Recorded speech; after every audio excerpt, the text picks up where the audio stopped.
Hello students, welcome to my channel GNT academy. इस lecture में हम लोग डिस्कस करते हैं conversion of given context free grammar into GNF. GNF मतलब होता है ग्रीबैक नॉर्मल फॉर्म, जिसमें कि राइट हैंड साइड कुछ इस प्रकार से दिखेगी। सिंगल टर्मिनल रहेगा followed by any number of non terminals रहेंगे। ठीक है, सिंगल टर्मिनल रहेगा followed by any number of non terminals. अगर आपका प्रोडक्शन इस फॉर्म में है तो हम लोग कहेंगे इट इज इन जीएनएफ फॉर्म। ठीक है, तो जब हमें ग्रामर को ग्रीबैक नॉर्मल फॉर्म में कन्वर्ट करना रहता है तो सबसे पहली प्रोसेस क्या है, सबसे पहले स्टेप क्या है, इलिमिनेशन ऑफ लेफ्ट रिकर्शन। क्योंकि अगर आपके ग्रामर में लेफ्ट रिकर्शन है तो वो केस में आप उसको क्या नहीं कर पाओगे, जीएनएफ में कन्वर्ट नहीं कर पाओगे। ठीक है, तो हम लोग देखते हैं कि कौन से प्रोडक्शन में लेफ्ट रिकर्शन है। तो देखिए, इस प्रोडक्शन में लेफ्ट रिकर्शन नहीं है, इस प्रोडक्शन में भी लेफ्ट रिकर्शन नहीं है, इस प्रोडक्शन में लेफ्ट रिकर्शन है। दिख रहा है यहाँ पे लेफ्ट रिकर्शन है, क्योंकि लेफ्ट हैंड साइड में जो नॉन टर्मिनल प्रेजेंट है वही नॉन टर्मिनल कहां पे है, राइट हैंड साइड में as a leftmost non terminal है। इसका मतलब ये लेफ्ट रिकर्शन है। इसको हमें क्या करना है, रिमूव करना है। अगर हम लोग इसको रिमूव नहीं करेंगे ना तो हम लोग इसको जीएनएफ में कन्वर्ट नहीं कर पाएंगे, क्योंकि जीएनएफ क्या कहता है कि राइट हैंड साइड में पहला जो सिंबल होना चाहिए वो क्या होना चाहिए, टर्मिनल सिंबल। बट यहाँ पे नॉन टर्मिनल सिंबल होने के कारण जब भी हम लोग इसको रिप्लेस करने जाएंगे तो हर बार हमें क्या मिलेगा, कैपिटल ए ही मिलेगा, नॉन टर्मिनल ए ही मिलेगा। इसका मतलब इस टाइप के प्रोडक्शन को हम लोग कभी भी जीएनएफ में कन्वर्ट नहीं कर पाएंगे। तो इसको हम लोग रिमूव करते हैं, इस लेफ्ट रिकर्शन को। तो रिमूव करने के लिए हमें क्या करना है, यहां पे लिखना है A tends to A slash A, जिसमें कि हम लोग इस पार्ट को कहेंगे बीटा पार्ट और ए के साथ वाले पार्ट को कहेंगे अल्फा पार्ट। ठीक है, और एक नया नॉन टर्मिनल लेंगे x। तो x टेंड्स टू क्या मिलेगा हमें यहाँ पे, और a का भी प्रोडक्शन हमें लिखना है। तो a टेंड्स टू हम लोग लिखेंगे बीटा, a टेंड्स टू हम लोग क्या लिखेंगे, बीटा। बीटा क्या हमारे पास में a, और नया नॉन टर्मिनल लिखेंगे that is ax, that is beta x, ऐसा लिखना है। और x टेंड्स टू हम लोग क्या लिखेंगे, अल्फा x लिखेंगे। तो अल्फा हमारे पास में क्या है, a, और यहाँ पे x लिखना है, स्लैश का लिखना है यहाँ पे एप्सिलॉन। इस प्रकार से लेफ्ट रिकर्शन क्या हो जाएगा, यहाँ पे रिमूव हो जाएगा। After removal of the left recursion, after removal of the left recursion हम लोग ग्रामर लिखते हैं, grammar after removal of left recursion. तो क्या बनेगा ग्रामर, एस का प्रोडक्शन एज इट इज रहेगा, ए S A slash B B B, फिर बी का प्रोडक्शन भी एज इट इज रहेगा that is B tends to A B B slash ए, और जो ए का प्रोडक्शन है, अभी ए का हमें नया प्रोडक्शन लिखना है। तो ए का नया प्रोडक्शन क्या है, A tends to A X, और एक्स का भी नया प्रोडक्शन हमें लिखना है that is X tends to A X slash A X slash क्या लिखना है, एप्सिलॉन। तो this will be your grammar after removal of the left recursion. इसके बाद हमें क्या करना है, इस ग्रामर को रिड्यूस करना है, सिंप्लीफाई करना है। तो सिंप्लीफाई करने के लिए सबसे पहले हम लोग एप्सिलॉन प्रोडक्शन को एलिमिनेट करेंगे, फिर यूनिट प्रोडक्शन अगर है तो उसको भी एलिमिनेट करेंगे, और फिर यूजलेस नॉन टर्मिनल है तो उसको भी क्या करेंगे, एलिमिनेट करेंगे। ठीक है, तो अभी हम लोग इस ग्रामर को इस ग्रामर को सिंप्लीफाई करने के लिए सबसे पहले हम लोग परफॉर्म करते हैं, पहली स्टेप है रिमूवल ऑफ नल प्रोडक्शन, या एप्सिलॉन प्रोडक्शन कहो या नल प्रोडक्शन कहो, उसको रिमूवल ऑफ नल प्रोडक्शन। तो यहाँ पे देखिए नल प्रोडक्शन कौन सा है नल प्रोडक्शन, एक ही है that is X tends to epsilon. बाकी के कहीं पे भी राइट हैंड साइड में एप्सिलॉन नहीं है, तो इसलिए हम लोग लिखते हैं यहाँ पे x टेंड्स टू एप्सिलॉन। इसको क्या करना है, हमें रिमूव करना है। तो रिमूव करो इसको, इसके बाद हमें क्या करना है, नलेबल नॉन टर्मिनल्स को आइडेंटिफाई करना है। नलेबल नॉन टर्मिनल्स कौन से ये वाले ग्रामर में, तो ऐसे नॉन टर्मिनल जो एप्सिलॉन को डिराइव करते हैं, ठीक है, ऐसे नॉन टर्मिनल जो एप्सिलॉन को डिराइव करते हैं। तो यहाँ पे एप्सिलॉन को कौन डिराइव कर रहा है, एक्स, एक्स टेंस टू क्या है, एप्सिलॉन। इसका मतलब एक्स क्या है, नलेबल नॉन टर्मिनल है। इसके अलावा कोई नॉन टर्मिनल नलेबल है क्या, नहीं। उसके अलावा कोई भी नॉन टर्मिनल जो है एप्सिलॉन को डिराइव नहीं कर रहा है, इसलिए यहाँ पे एक्स ही क्या है, सिर्फ नलेबल नॉन टर्मिनल है। तो हमने नलेबल नॉन टर्मिनल आइडेंटिफाई कर लिया है। ये करने के बाद में हम लोग क्या करेंगे, जहां जहां पे एक्स प्रेजेंट है ना, ये नलेबल नॉन टर्मिनल एक्स जहां जहां पे प्रेजेंट है उसके जगह पे नल वैल्यू पुट करेंगे। उसके जगह पे क्या पुट करेंगे, नल वैल्यू, जिसमें हमें एप्सिलॉन भी नहीं लिखना है और सबसेट्स फॉर्म करने हैं, ठीक है।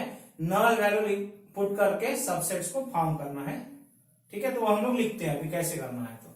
तो फाइनल ग्रामर लिखते हैं, grammar after removal of null production, removal of null production. यहाँ पे नल प्रोडक्शन रिमूवल होने के बाद में ग्रामर कैसे दिखेगा, तो ए का, एस का प्रोडक्शन एज इट इज रहेगा, बी का भी प्रोडक्शन क्या रहेगा, एज इट इज रहेगा,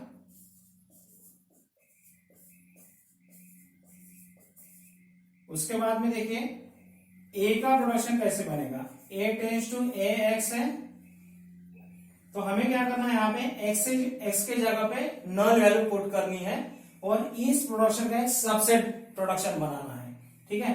एक्स के जगह पे नल वैल्यू पुट करनी है, तो अगर एक्स के जगह पे आप नल वैल्यू पुट करते तो यहाँ पे आपको सिंपली क्या मिलेगा, ए मिलेगा, ओके। वैसे एक्स का प्रोडक्शन लिखते हैं अभी, X tends to A X. X का एक ही प्रोडक्शन लिखना है क्योंकि हमने दूसरा प्रोडक्शन जो था एक्स का, एक्स टेंस टू एप्सिलॉन, इसको क्या किया है, रिमूव कर दिया है। तो एक्स का एक ही प्रोडक्शन बनेगा और इस यहाँ पे भी हम लोग क्या करेंगे, इस एक्स के जगह पे नल वैल्यू पुट करेंगे और एक सबसेट बनाएंगे इस प्रोडक्शन का। तो नल वैल्यू पुट करने के बाद आपको क्या मिलेगा, यहाँ पे सिर्फ ए मिलेगा, ठीक है। तो ये बन गया आपका grammar after removal of the null production. उसके बाद नेक्स्ट स्टेप है हमारी removal of the unit production. Next step है जो कि सेकंड स्टेप है हमारी, that is removal of unit production. तो इसके लिए हमें देखना है कि इस ग्रामर में यूनिट प्रोडक्शन है क्या। तो देखिए राइट हैंड साइड में कहीं सिंगल नॉन टर्मिनल है क्या, यहाँ पे भी सिंगल नॉन टर्मिनल नहीं है। सिर्फ सिंगल नॉन टर्मिनल अगर है तो ही यूनिट प्रोडक्शन कहा जाएगा, तो सिर्फ सिंगल नॉन टर्मिनल कहीं पे भी नहीं है, इसका मतलब यहाँ पे यूनिट प्रोडक्शन नहीं है, इस ग्रामर में यूनिट प्रोडक्शन नहीं है। देन थर्ड स्टेप हम लोग परफॉर्म करते हैं, removal of useless non terminal, removal of useless non terminal, ठीक है। तो removal of useless non terminal, तो देखते हैं कि कौन से नॉन टर्मिनल्स यहाँ पे यूजलेस है। तो यहाँ पे कौन से नॉन टर्मिनल्स है, एस है, बी है, ए है और एक्स है। इसको मैं लिख लेता हूं, यहाँ पे एस है, बी है, ए है और क्या है, एक्स है। इतने नॉन टर्मिनल्स हैं। तो हम लोग देखते हैं कि इसमें से कौन से नॉन टर्मिनल्स स्टार सिंबल के प्रोडक्शन में यूज हो रहे हैं, कौन से नॉन टर्मिनल्स स्टार सिंबल के प्रोडक्शन में यूज हो रहे हैं। तो देखो स्टार सिंबल के प्रोडक्शन में एस यूज हो रहा है, बी का भी यूज हो रहा है, दिख रहा है, ठीक है। ए का यूज हो रहा है क्या, नहीं हो रहा है। बट अगर हम लोग इनडायरेक्टली देखेंगे तो ए का यूज कहां पे हो रहा है, बी के प्रोडक्शन में हो रहा है। ए का यूज नॉन टर्मिनल, ए का यूज कहां पे हो रहा है, बी के प्रोडक्शन में, और बी का यूज कहां पे हो रहा है, एस के प्रोडक्शन में। मतलब इनडायरेक्टली ए का भी यूज कहां पे हो रहा है, स्टार सिंबल के प्रोडक्शन में हो रहा है। और वैसे एक्स का भी यूज कहां पे हो रहा है, इनडायरेक्टली स्टार सिंबल के प्रोडक्शन में हो रहा है, क्योंकि एक्स का भी यूज हो रहा है ए में, और ए का भी यूज हो रहा है बी में, और बी का भी यूज हो रहा है स्टार सिंबल के प्रोडक्शन में, बराबर। तो एक्स भी क्या है, यूजफुल है according to rule number 1। Rule 1 के हिसाब से क्या है, सभी नॉन टर्मिनल जो है वो यूजफुल है। इसके बाद नेक्स्ट रूल कहता है कि ये नॉन टर्मिनल्स को सिर्फ टर्मिनल से रिप्लेस करते आना चाहिए। ठीक है, ये नॉन टर्मिनल सिंबल जो है इसको सिर्फ टर्मिनल से रिप्लेस करते आना चाहिए। तो हम लोग देखो वन बाय वन देखते हैं। एक्स को हम लोग टर्मिनल ए से रिप्लेस कर सकते हैं, मतलब एक्स आपका यूजफुल हो गया रूल 2 के हिसाब से। ए को भी हम लोग टर्मिनल ए से रिप्लेस कर सकते हैं। ठीक है, कैपिटल ए को टर्मिनल ए से रिप्लेस कर सकते हैं, तो कैपिटल ए भी क्या हो गया आपका यूजफुल हो गया। फिर देखते हैं non terminal B. Non terminal B को हम लोग टर्मिनल से रिप्लेस कर सकते हैं क्या? हाँ कर सकते हैं। कैसे? क्योंकि हम लोग ये प्रोडक्शन का अगर यूज करेंगे तो ये जो स्मॉल कैपिटल ए है इसको हम लोग क्या कर सकते हैं, स्मॉल ए से रिप्लेस कर सकते हैं। मतलब इनडायरेक्टली हम लोग बी को भी क्या कर सकते हैं, सिर्फ टर्मिनल सिंबल से रिप्लेस कर सकते हैं। बराबर, वैसे हम लोग क्या कर सकते हैं, एस को भी क्या कर सकते हैं, सिर्फ टर्मिनल से रिप्लेस कर सकते हैं। क्योंकि हम लोग बी को रिप्लेस कर सकते हैं, मतलब हम लोग यहां पे भी हम लोग एस को रिप्लेस कर सकते हैं। ठीक है, क्योंकि जब S tends to B B B है तो बी को उसके राइट हैंड साइड से रिप्लेस करो और फिर ए को स्मॉल ए से रिप्लेस करो, तो इनडायरेक्टली हम लोग एस को भी क्या कर पाएंगे, सिर्फ टर्मिनल से रिप्लेस कर पाएंगे। इसका मतलब है कि रूल 2 के हिसाब से एस क्या है, यूजफुल है। बराबर, ठीक है। तो ये जो ग्रामर है आपका, ये ग्रामर है इन रिड्यूस फॉर्म। ये जो ग्रामर दिख रहा है कौन से फॉर्म में है, सिंप्लीफाइड फॉर्म में है। अभी हम लोग इसको जीएनएफ में कन्वर्ट कर सकते हैं। अभी हम लोग क्या कर सकते हैं, इसको जीएनएफ में कन्वर्ट कर सकते हैं। तो अभी हम लोग क्या करते हैं, इस ग्रामर को जीएनएफ में कन्वर्ट करते हैं। जीएनएफ में कन्वर्ट करने के लिए हम लोग सबसे पहले एस का प्रोडक्शन कंसीडर करेंगे। तो कंसीडर प्रोडक्शन ऑफ एस, और हमारे पास में एस का क्या प्रोडक्शन है, S tends to A S A slash B B B. अभी देखिए जीएनएफ में हमें क्या चाहिए, यहां पे सिंगल टर्मिनल चाहिए followed by any number of non terminal चाहिए। वैसे यहां पे सिंगल टर्मिनल चाहिए followed by any number of non terminal. तो यहाँ पे नॉन टर्मिनल एस तो है, इसको नॉन टर्मिनल से अगर हम लोग रिप्लेस करेंगे और इसको भी हम लोग नॉन टर्मिनल से रिप्लेस करेंगे तो ये ग्रामर जीएनएफ में आ जाएगा। इसलिए हम लोग यहाँ पे एक नया प्रोडक्शन ऐड करते हैं, ऐड R1 टेंड्स टू ए। ठीक है, ऐड R1 टेंड्स टू ए। वैसे हम लोग एक नया प्रोडक्शन ऐड करते हैं, add R2 tends to B. ये दो नए प्रोडक्शन हम लोग ऐड करेंगे और फिर हम लोग एस का प्रोडक्शन लिखेंगे जीएनएफ में। तो एस का प्रोडक्शन क्या बनेगा, ए वाले ए को एज इट इज लिखो, स्मॉल ए को यहां पे एस लिखिए और यहां पे क्या लिखना है हमें R1, क्योंकि इस ए को हम लोग R1 से रिप्लेस करेंगे और इस बी को हम लोग R2 से रिप्लेस करेंगे। तो यहां पे क्या मिलेगा हमें, बी और यहां पे बी और यहां पे R2। देखो अभी ये जो प्रोडक्शन है ये जीएनएफ में आ गया है। Fine, then next consider production of B.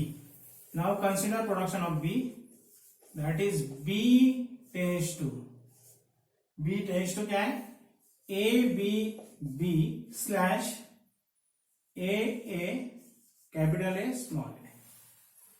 यहां पे भी हम लोग क्या कर सकते हैं, ये जो नए प्रोडक्शन हमने ऐड किए हैं ना इसका यूज कर सकते हैं इस प्रोडक्शन को जीएनएफ में कन्वर्ट करने के लिए। तो ये वाला ए एज इट इज लिखते हैं, पर ये वाले जो बी है स्मॉल बी, इसको हम लोग क्या कर सकते हैं, R2 से रिप्लेस कर सकते हैं।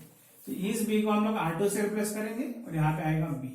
देखो ये जीएनएफ में आ गए। वैसे ही यहां पे भी करेंगे, यहां पे ए लिखिए, इसको R1 से रिप्लेस करो, फिर ए लिखो यहां पे, इसको भी R1 से रिप्लेस करो, जीएनएफ में आ गया। बराबर है। और ये जो ए के प्रोडक्शन है ये ऑलरेडी जीएनएफ में है। क्यों? क्योंकि यहाँ पे सिंगल टर्मिनल है फॉलोड बाय नॉन टर्मिनल, और यहाँ पे सिंगल टर्मिनल ही है, यहाँ पे भी सिंगल टर्मिनल है, single terminal followed by non terminal. तो ये जो ए और एक्स के प्रोडक्शन है ऑलरेडी जीएनएफ में है, और एस और बी के प्रोडक्शन को हमने जीएनएफ में कन्वर्ट कर लिया है। तो हम लोग फाइनल ग्रामर लिखते हैं। Let's write final grammar. Final grammar in GNF. GNF में लिखते हैं फाइनल ग्रामर। तो सबसे पहला एस का प्रोडक्शन लिखना है आपको, that is S tends to A S R1 slash B B R2। फिर जो R1 और R2 के प्रोडक्शन हमने ऐड किए वो लिख लेते हैं। क्या लिखा है हमने? R1 tends to terminal A and R2 tends to terminal B. उसके बाद में हम लोग बी के प्रोडक्शन लिखते हैं यहाँ पे, that is B tends to A R2 B slash A R1 A R1। ठीक है, और उसके बाद में ए का प्रोडक्शन लिखो और एक्स का प्रोडक्शन लिखो। ए का प्रोडक्शन है हमारे पास में ए एक्स स्लैश ए, और बी का भी प्रोडक्शन क्या है हमारे पास? A X slash B. Sorry not B, सिर्फ ए ही है यहाँ पे। तो ये देखिए ग्रामर जो है ये जीएनएफ फॉर्म में आ गया है। तो इस प्रकार से हमें क्या करना है, ग्रामर को